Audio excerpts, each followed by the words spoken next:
You already know this is Pawn Drunk Boxing, a.k.a. Mr. Move Shine himself, a.k.a. El Adobo, a.k.a. El Sazon, a.k.a. El Borracho. Ladies and gentlemen, you already know July 17th, we got a historic bout for the undisputed crown. In the super welterweight division, we got Jermell Charlo versus Brian Castano. You already know Jermell Charlo only need one more belt to become the supreme king at the 154-pound division. And Jermell Charlo, man, yo, if he wins this fight, and I predict that he's gonna beat Brian Castano, it's not gonna be an easy one. It's not gonna be an easy one. Brian Castano, it comes to fight, he had a split decision draw with Lara.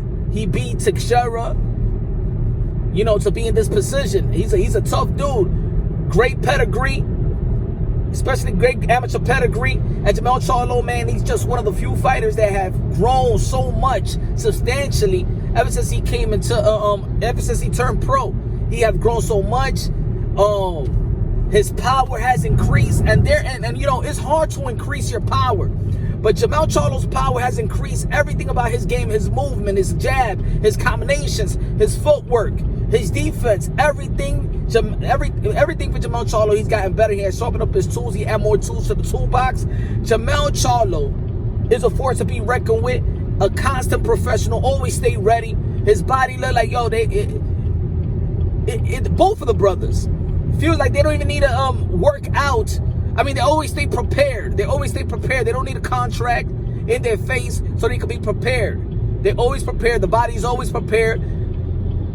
Jermell Charlo lives boxing. And you can tell. You can tell by his body. You can tell how his preparation. Jermell Charlo lives boxing. He's a champion 24/7. And I think it's going to be very, very hard for Brian Castano to beat a Jermell Charlo. They got this great momentum that he has. Of course, the only defeat was Tony Harrison, and he avenged that loss. So, you know, you almost take away that loss away. I mean, you don't take it away, but avenging the loss, and the way he avenged his loss by TKOing Harrison, yo, Jermell Charlo. And look, and even the likes of Erickson Lubin, who knocked out Jason Rosario, you know, even his win looked better. His you know, the more success that Erickson Lubin has, the better his win is. Let's not forget he beat Charles Hatley. Let's not forget that he beat Gabe Rosado, who actually, you know, had a great outing his last bout. You know, surprised a lot of people. Beating the bully. So, yo, his wins have stood the test of time, you could say. And I think, man, if he wins this fight, he's on my pound-for-pound top 3. Yeah, I said it. If Jermell Charlo beats Brian Castano, you become the undisputed with his resume, with the likes of his resume, he's going to be my top 3 pound-for-pound. Yep. Terrence Crawford's going to move down. Terrence Crawford going to move down. There's a lot of people out there that don't. I mean, I think ESPN didn't have Jermell Charlo on the pound-for-pound list. Y'all must be crazy, ESPN. I mean, anyway, you know, pound-for-pound list is your own opinion and things of that nature, but Jermell Charlo has been on my pound-for-pound. As a matter of fact, on my pound-for-pound list, he's ahead of even Earl Spence. You know, he's about to be undisputed. You know, if he wins, of course, Brian Castano, but he's already unified champion, knocking out Jason Rosario, giving him the Holy Ghost with a nice jab to the solo plex, gave him the Holy Ghost or something. I'm telling you like this, yo, Jermell Charlo is the goods, and a good representation and a good ambassador to the sport of boxing. Celebrated Juneteenth with his brother in Houston. You know, I mean, these guys could probably, you know, adopt that day if it lands on a Saturday or that weekend. You feel me? I think we need it in the sport of boxing. I think Jermell Charlo is the right man to do it. He's the right man to represent that day and, you know, make it his own, make it the American Cinco de Mayo, if you understand what I'm trying to say.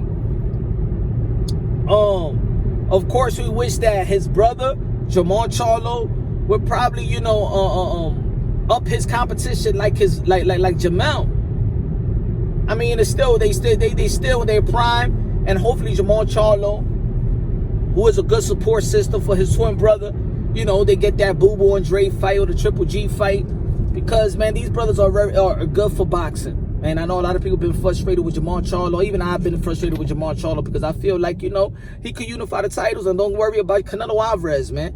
You know, people don't got to chase Canelo Alvarez. Canelo Alvarez got his own legacy. And I think that these guys could build their own legacy the way that Jermell Charlo was building. Jermell Charlo was building. The thing I like about Jermell Charlo, he's you know, he's carving his own lane. You know, he's carving his own lane. There is no waiting on anybody, no piggybacking off a legendary fighter.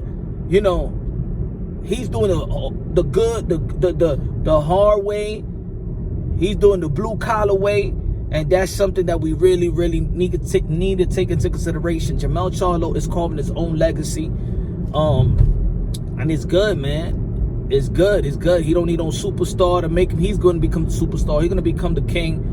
You know, there's a lot of people that's waiting again. Like, look, even Errol Spence going to be facing Manny Pacquiao, which is a good fight. And Errol Spence has earned the right and has been in position to face a Manny Pacquiao. Manny Pacquiao also have earned the right to face Errol Spence. Let's make it, you know, both of them has done the job in the welterweight division to face each other. But Jermell Charlo is carving his own legacy without a legendary fighter, and that is great. You know, he's making the 154-pound. I think the last person that won the undisputed was I think it was Winky Wright. And before it used to be a prestige division with Miguel Cotto and Oscar De La Hoya, you know. And Jermell Charlo has made it his own division, has made it his kingdom. And I got Jermell Charlo beating Brian Castano, you know, becoming an undisputed and being a pound for pound top 3 fighter in the world, you know. What more can we say? But stay tuned to this fight. I'm not sure if it's gonna be pay-per-view yet. I know Showtime is doing it. I don't know who's gonna be on the undercard of that event, but stay tuned, man. Jermell Charlo is leading the way. It's one of the guys that's leading the way in America, and more props to Jermell Charlo. More props. Doing a hell of a job. Support at 100. Support is at 100 for Jermell Charlo. Let me know what you think about that fight, y'all. Let me know how you later on, you know, when the fight gets close, we're gonna be breaking it down technically wise and why have Jermell Charlo beating Brian Castano. Brian Castano again got good pressure, good effective pressure, but I think that Jermell Charlo, his momentum, his confidence is all the way high.